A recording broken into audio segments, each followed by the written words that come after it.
What's happening, y'all? Welcome inside the Fantasy Stock Exchange. Bush coming at you solo today to bring you some must-stash players for the 2022 Fantasy Football Playoffs. I broke down this video last year. You guys seem to really enjoy it, so I'm bringing it back yet again. We're going to cover everything that you guys should be doing right now if you're in a winning position. Let's say you're 6-5, you're 7-4, you're 8-3, you're 9-2, you're 10-1, you're 11-0, whatever the case is. These are the types of players that you want to be stashing heading into the fantasy football playoffs to make sure that you come home with the championship and not a first round exit. So if you guys enjoy this video at any point, leave a like, subscribe to the channel if you're new around here, comment any of your thoughts down below as well. Let's get right into it.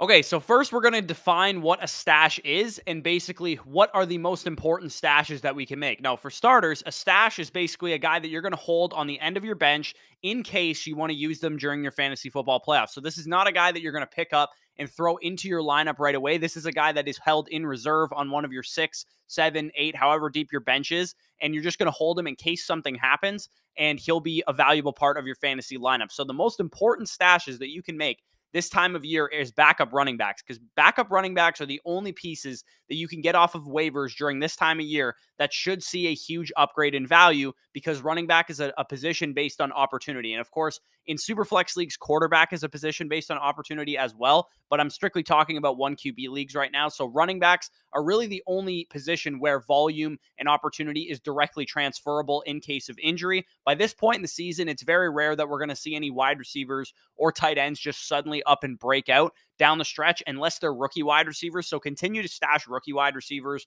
your Christian Watsons, your Alec Pierces, your David Bells for when Deshaun Watson comes back. But for the most part, we're going to be stashing mostly running backs going in to the fantasy playoffs. So basically what I'm going to do, as I did last year, is I'm going to rank all of the backup running backs. And this is not necessarily who is most valuable as of right now, because, for example, Samaje Perine might be more valuable right now because Joe Mixon is actually hurt, as opposed to a hypothetical scenario in which all of these running backs ahead of them on the depth chart went down with injury. We want to determine who is most valuable given what we know about their opportunity share when that player's been out in the past, their talent level, the offense that they play on, and all that good stuff. So this is also not going to include full-blown running back by committee. So obviously, if Michael Carter went down, James Robinson is going to be more valuable, but this is only for backfields where there is a clear starting running back, a guy that we're probably using heavily in fantasy, guys like Dalvin Cook, Christian McCaffrey, Aaron Jones, guys that have clear backup, clear handcuffs to them behind them on the depth chart, not guys necessarily that are in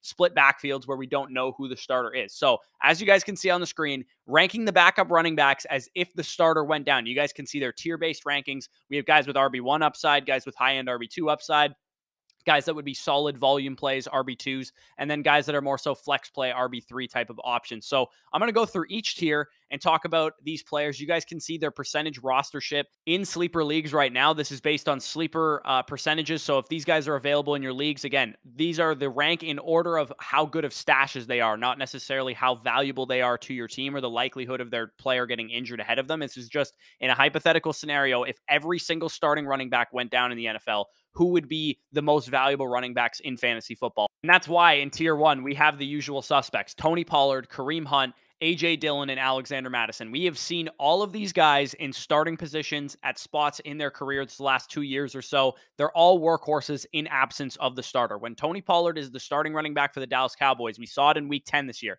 87% of the snaps. We even saw it this past week with Ezekiel Elliott on a pitch count. Week 7 and 8 of 2020, we saw 85+% snap share Kareem Hunt. Week 11 of last year, A.J. Dillon saw 78% of the snaps. Week 13 and 16 last year, Alexander Mattison was 73+% of the snaps when Dalvin Cook was out. I also debated throwing Rachaad White into this tier, but him and Leonard Fournette are basically in a split backfield right now, so there's really no point in saying that he's the handcuff to Leonard Fournette anymore, because he might have outright won that job, and I think that's probably the direction that this team goes in. So if he's available, definitely go pick him up. But I'd imagine most of those tier 1 running backs are rostered in your league, so this probably is not going to help a lot of people, but if they are not rostered, definitely go and stash them at the end of your bench. So moving on to the tier 2 running backs, and these guys will probably be a little bit more widely available. These are the high-end RB2s with some upside as well. I think Elijah Mitchell, you could definitely make the argument, should be in the first tier, because we know that if Christian McCaffrey were to go out, Elijah Mitchell could see, high-end RB2, low-end RB1 type of value. Elijah Mitchell posted an 80.8% opportunity share as the starter in 2021 on about a 65% snap share, give or take. He doesn't command a ton of volume as a wide receiver, which is kind of the tiebreak for the tier 1 versus the tier 2, but still very, very valuable should anything happen to Christian McCaffrey. Probably not available in most of your guys' leagues, but if you're in a shallow league with a lot of bench spots, definitely go and stash Elijah Mitchell. None of these guys in this tier are probably going to be RB1s for one reason or another. Maybe it's volume, maybe it's receiving work, maybe it's the offense that they play in, but I would say Elijah Mitchell is the closest guy to being an RB1 should the starter go down. Khalil Herbert, also very, very close, and he's probably being dropped in a lot of leagues right now. For those of you guys that play in leagues without an IR spot, I'd imagine the Khalil Herbert manager may have dropped him. He is definitely a great stash. He is set to return from IR in week 14, week 15 type of area, and the fantasy football playoff matchups that the Chicago Bears have are unbelievable. So should anything happen to David Montgomery, Khalil Herbert should absolutely be rostered. He could be a huge league winner down the stretch, and he's probably been dropped in a lot of your leagues because he's on IR. Definitely, if you have a free roster spot, if you're holding a backup quarterback, and let's say Josh Allen is your starting quarterback, drop that backup quarterback, stash Khalil Herbert on the end of your bench. Same goes for James Cook. We have absolutely no data that James Cook would be a workhorse back if anything happened to Devin Singletary, because it hasn't happened yet this season, and he's a rookie running back. But he just recorded his most efficient game of the entire season with 86 total yards on just 11 touches. He's clearly got some talent. He's playing the starting role in the Bills offense in this hypothetical scenario that Devin Singletary would be out. So I'd imagine, he'd be a 50, 60, 70% snap share guy. They'd probably mix in Nyheim Hines a little bit more, but I think James Cook would be a huge, huge beneficiary and probably a mid high-end RB2 should anything happen to Devin Singletary, because this offense we know is very, very explosive, very, very good. Samaje Perine, another guy who we have not seen get a full workload per se, but we did see probably the closest thing that we're going to get to see is Samaje Perine without Joe Mixon, because Joe Mixon left early in the first half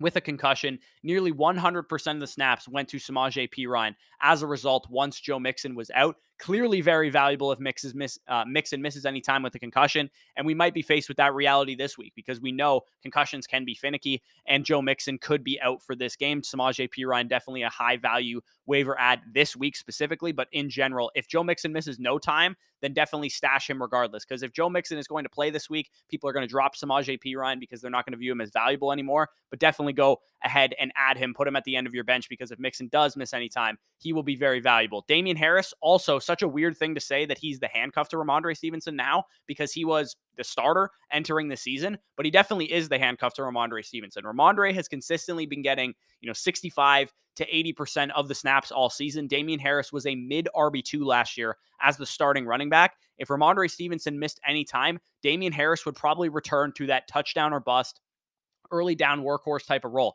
He's not going to get receiving work. That's never been his forte, but he can definitely be a pretty solid RB2, high-end RB2 with touchdown upside should Ramondre Stevenson miss any time. Now we can get into the tier 3 of running backs. Now these guys are probably going to be more widely available than tier 1 and 2. These guys are easy stashes right now. They're easy ways to just line your bench with some upside. If you've got an elite quarterback like Josh Allen, like I mentioned, drop your backup Kirk Cousins or your backup Marcus Mariota or whoever you're rostering and go after one of these running backs that are probably widely available in your league. Same goes for the tight end position. Drop your backup tight end if you already have Travis Kelce or Mark Andrews or whoever. If you're rostering Isaiah McKenzie types at wide receiver, just in case for the sake of bye weeks, or for the sake of injuries during the playoffs, drop him for one of these dudes. Deion Jackson, the first guy that we're going to talk about here. We saw an RB2 type of workload from him already in relief of Jonathan Taylor earlier on in the season. Now we have Matt Ryan back into the fold. Jeff Saturday has his team playing a little bit better. So I think Deion Jackson, should anything happen to Jonathan Taylor,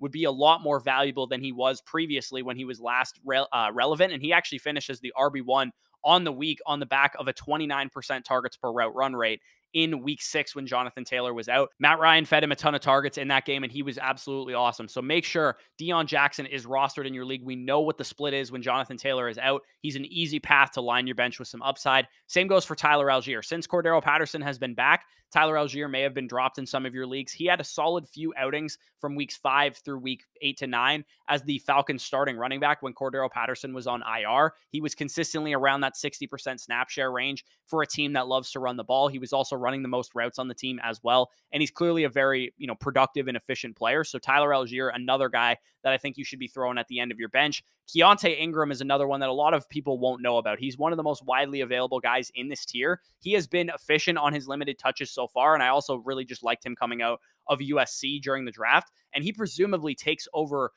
where Eno Benjamin left off. When we saw James Conner out of the lineup, we saw Eno Benjamin getting substantial workload. He was getting, 87, 74%, and 74% of the snaps in the 3 games that he started. And James Conner right now is working as like a 90% opportunity share workhorse. So we know with James Conner's injury history, it's possible that he misses some time holding up to that big of a workload. And I think Keontae Ingram, right, like I said, is free right now. You're not going to have to pay any fab for him if you stash him now at the end of your bench. And he could walk into Eno Benjamin type of value like we saw when James Conner was out the first time.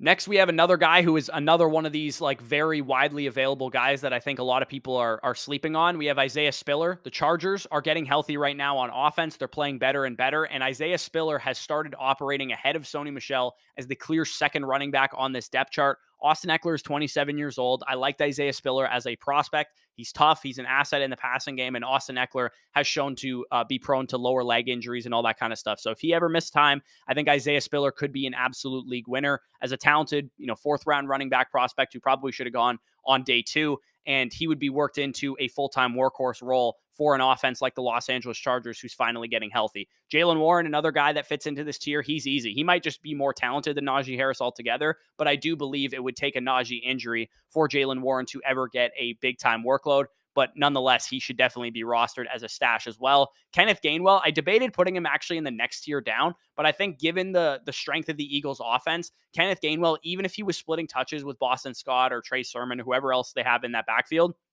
I think to some degree, he would see a huge, huge upgrade because being the starting running back for the Philadelphia Eagles has done wonders for Miles Sanders. And I think even if you're getting, a Michael Carter type of workload out of Kenneth Gainwell, he would be extremely, extremely valuable. But I do expect, should Miles Sanders get injured, they use Boston Scott more. They use Trey Sermon more. They use, a 3-way timeshare type of running back by committee. But I think Kenneth Gainwell will get the majority of the touches. So moving on to the next guy here, we have Zamir White.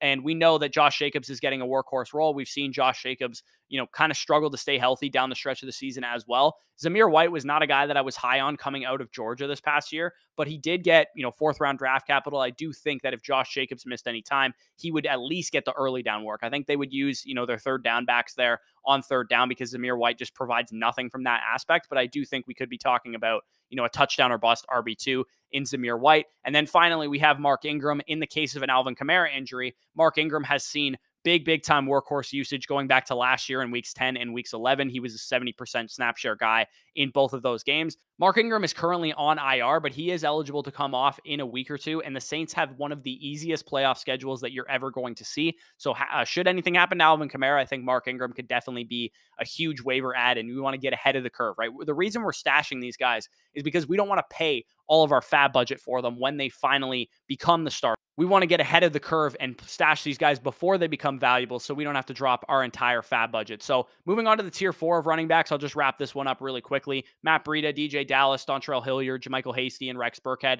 This final tier, I'm not going to go over in depth on every single player, but I would say these guys would probably get solid workloads if, Saquon Barkley ahead of Matt Breida or Kenneth Walker or Derrick Henry or Travis Etienne or Dameon Pierce went down, but they're not going to be workhorse running backs. We've seen in the absence of some of those players that they use a running back by committee. We've seen in the absence of some of those players that these guys are just not that great of players in their own right, and their offenses aren't going to propel them forward like, say, a Philadelphia Eagles offense or a Los Angeles Chargers would for the other guys that I talked about. So I would say these guys probably wouldn't be league winner calibers, and I probably wouldn't be stashing them outright unless you were completely just burning a bench spot on nobody.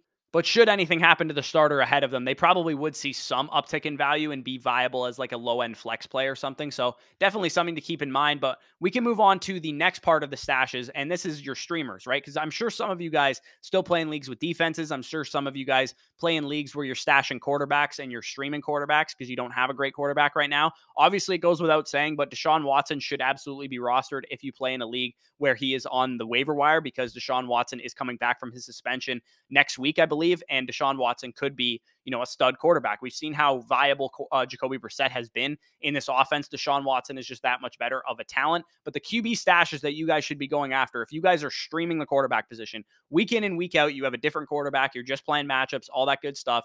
The three best streamers that I think are available for the fantasy football playoffs, if you intend to stream during that time, are Jimmy Garoppolo, who is currently getting carried by the Yak brothers, George Kittle, Deebo Samuel, Christian McCaffrey, Brandon Ayuk, all the guys that he has to throw to. He has a very, very easy playoff schedule. You guys can see it on the screen there, against the Seahawks, against the Commanders, and more importantly, in the fantasy championship, he has the Las Vegas Raiders, who are one of the easiest matchups for fantasy quarterbacks. Marcus Mariota also been pretty solid this year in general. He's been a top 15 quarterback 5 of the last 7 games. He has the Saints, the Ravens, and the Cardinals finally to close out the season. And then this one's a little bit more bold. I doubt anybody would be this desperate, but maybe in Superflex leagues this might apply.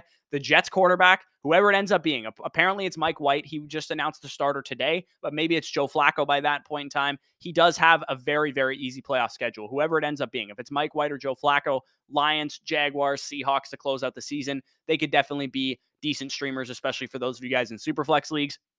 And then defensive streamers, I don't personally play in any leagues with defenses anymore, but if you guys do, the Minnesota Vikings, the Los Angeles Chargers, the New York Giants, and the Kansas City Chiefs have some easy matchups, some turnover-prone quarterbacks, all that good stuff that we want out of our fantasy defenses. So if you guys enjoyed this video, if you feel like you got some value from it, leave a like down below, comment any of your thoughts down below, subscribe to the channel if you are new. Make sure, again, this was a ranked tier list. So if the first guy that I talked about, Tony Pollard, is not available in your league, go down to the next guy, which was Kareem Hunt. Then go down to the next guy, which is A.J. Dillon. Then go down to the next guy with Alexander Madison, so on and so forth, and stash some of these guys at the end of your bench. Ideally, you want to have 2, maybe 3, 4 of these guys at the end of your bench. And if you did this last year, I talked about guys like Rashad Penny. I talked about guys like Darrell Williams and Sony Michel, guys who are extremely, extremely valuable during the fantasy football playoffs. So hope you guys paid attention last year. That won you some championships. I know those guys really helped me win my championship in my home league. But with that being said, peace out, and we'll talk to you soon.